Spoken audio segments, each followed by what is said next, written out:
Welcome to another gripping day in court. And this time, it's explosive. Meet Carly Davis, a woman standing trial for 2 felony DWI charges, both committed while she was already out on bond. That's not all. With 4 prior DWIs and a history of prescription drug misuse, this hearing isn't just about legal formalities. It's about whether Carly's freedom is too dangerous for the public to risk. Today's question: will the court give her one more chance, or is this the day her leniency finally runs out? Keep an eye on the judge.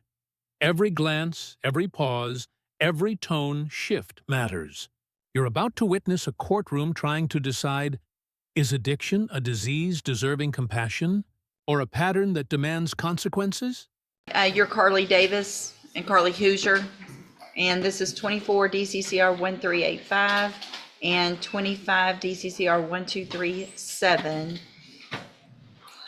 And so their state has, we were going to be here on reviewing bond conditions, correct? And then the state has filed a motion to increase the bond. Yes, Judge. And is that in both of the cases or just that In one? both cases, Judge. Let me pull this up. I know I took a look at it last week, but This one's charged.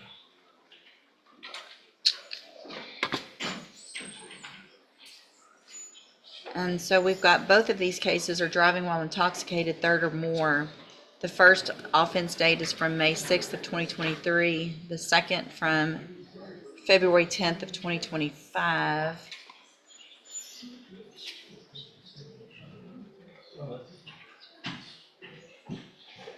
Give me just a second here.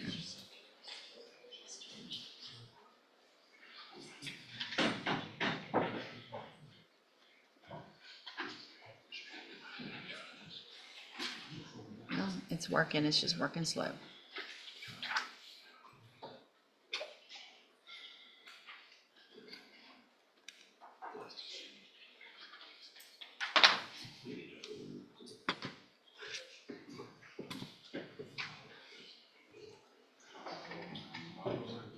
So I've got some history with regard to prescriptions.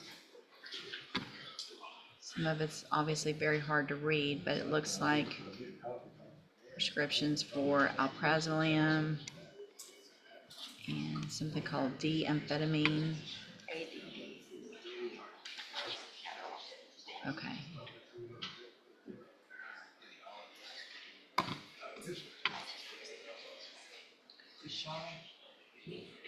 Can't tell the date. One of them specifically says no refills.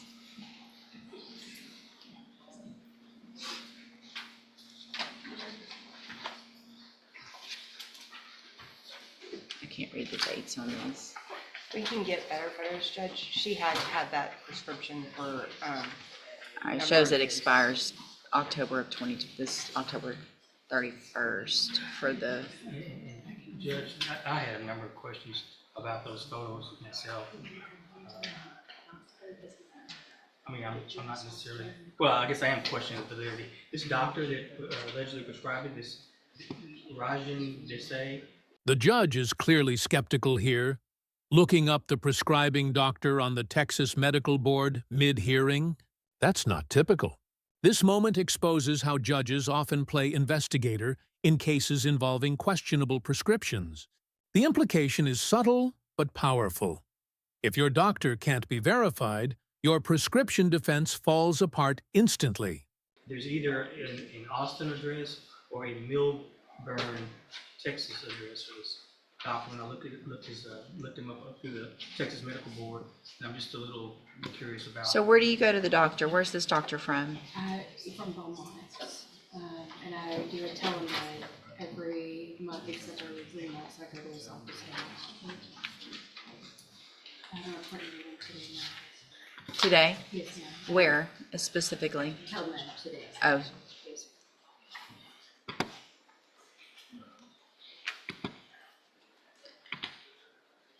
well, here's what I think I'm going to do based on the nature of what these medications are and the history. Well, are you driving? No, no, no. Okay, there, I don't know if I already did, but a condition of your bond is going to be, as of today, that you are not allowed to drive any vehicle ever, period. Okay? So if you're caught driving, obviously you'll be right back in jail without, probably without a bond. Mr. Coleman, other than a no driving, is there any other? No, Judge, I just would like to reiterate, and we put it in our motion, and it sounds like the court's read the motion, but, you know, she's got 4 previous DWIs, Judge, and in addition, she picked up this latest DWI while out on bond for a DWI. Right. Judge. And that, along with the positive drug test, I think the public safety, the community safety demands some additional assurances. And Judge, our argument would be that the DWI itself is for the medications. She's been on these medications for. Well, it doesn't matter if you're on medication and you're Right. taking too much medication, then that's a problem. Sure. So you can be on these medications and not be. Also, the failure of the drug test was for these medications. Right, I understand that. My biggest concern is the fact that if the medications are not being taken properly or too much of the medications, then that's a larger concern with the safety, and I completely understand and agree with Mr. Coleman on that. How'd you get here today?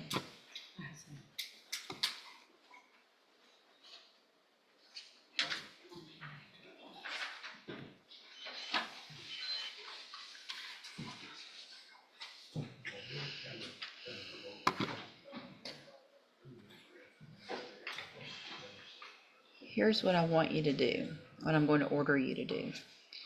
I'm going to order that. Here the judge makes a surprisingly compassionate move.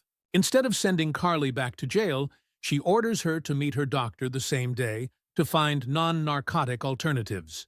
This is a fascinating glimpse into therapeutic justice. A modern approach where courts try to treat the root cause rather than just punish the outcome. But it's also a ticking clock. If Carly fails to provide proof today, she's back behind bars. At your appointment, I'm requiring you to find out and with your doctor, get a prescription for something that is non-narcotic. So something that is not going to cause these issues if in fact our concern is that you are misusing or overusing these medications, then there's other medications that you can take. You need to talk to him today.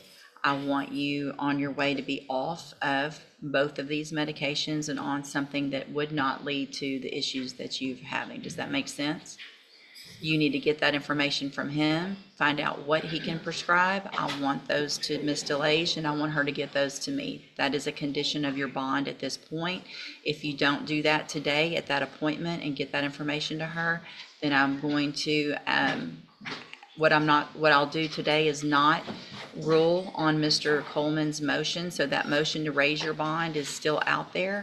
And if you don't get this information and you don't get this done today, then your bond will likely be raised and you'll be in jail. Do you understand?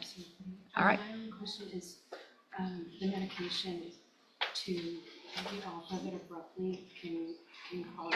I understand that. I'm not saying you have to get off of it abruptly. I'm saying I want the plan and how you're going to do it, what it's going to be reduced to, what it's going to take its place, whatever it is. I want that. You need to tell him that you have been ordered to get off the medications, but obviously that needs to be done in a medical way, but I want whatever that plan is and how you're going to do that, and I want that to Ms. DeLay so she can get it to me tomorrow.